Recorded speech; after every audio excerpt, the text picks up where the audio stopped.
ನಮಸ್ಕಾರ ಎಲ್ಲರಿಗೂ.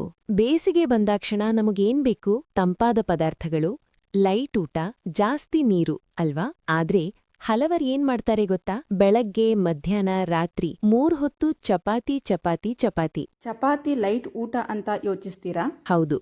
ಆದ್ರೆ ಬೇಸಿಗೆಯಲ್ಲಿ ಸರಿಯಾಗಿ ತಿನ್ನದಿದ್ದರೆ ಕೆಲ ತೊಂದರೆಗಳು ಬರುತ್ತವೆ. ಇವತ್ತು ಅದನ್ನೇ ಸಿಂಪಲ್ ಆಗಿ ಮಾತಾಡೋಣ.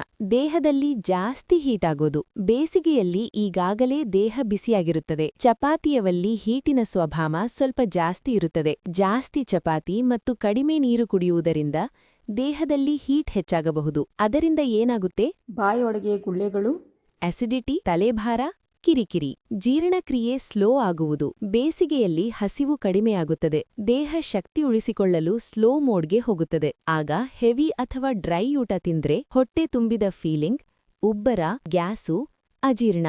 ವಿಶೇಷವಾಗಿ ಚಪಾತಿ ಜೊತೆಗೆ ಸಬ್ಬಜಿ ಡ್ರೈ ಆಗಿದ್ದರೆ ತೊಂದರೆ ಜಾಸ್ತಿಯಾಗುತ್ತದೆ. Dehydration risk. Chapati dry food ಆಗಿದ್ದು ಬೇಸಿಗೆಯಲ್ಲಿ ನೀರು ಕಡಿಮೆ ಕುಡಿದ್ರೆ ದೇಹದಲ್ಲಿ ನೀರಿನ ಕೊರತೆಯಾಗುತ್ತದೆ. ಚರ್ಮ ಒಣಗುವುದು, ದಣಿವು, ತಲೆಸುತ್ತು. ಚಪಾತಿ ತಿಂತಾ ಇದ್ದೀರಾ?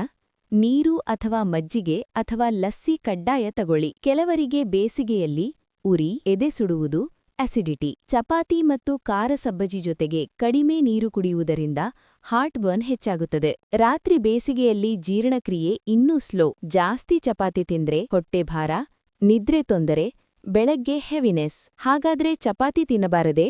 ಅಯ್ಯೋ ಇಲ್ಲ, ಚಪಾತಿ ಕೆಟ್ಟದಲ್ಲ. ತಿನ್ನೋ ವಿಧಾನ ಸರಳವಾಗಿ ಮಾಡ್ಕೊಳ್ಳಿ. ದಿನಕ್ಕೆ 2ರಿಂದ 3 ಚಪಾತಿ ಸಾಕು. ದೇಹ ತಂಪಾಗುವಂತಹ ಪಾನೀಯವನ್ನು ಕುಡಿಯಿರಿ. ಮೊಸರು, ಮಜ್ಜಿಗೆ, ಕಾಕಡಿ, ಸಲಾಡ್, ನೀರು ಕಡ್ಡಾಯ. ಊಟದ ಮೊದಲು ಮತ್ತು ನಂತರ ಕುಡಿಯಲೇಬೇಕು. ಈ ವಿಡಿಯೋ ಉಪಯೋಗ ಆಯ್ತಾ? ಲೈಕ್ ಮಾಡಿ, ಶೇರ್ ಮಾಡಿ. ಇನ್ನಷ್ಟು ಹೆಲ್ತ್ ಟಿಪ್ಸ್ಗಾಗಿ ಸಬ್ಸ್ಕ್ರೈಬ್ ಮಾಡಿ.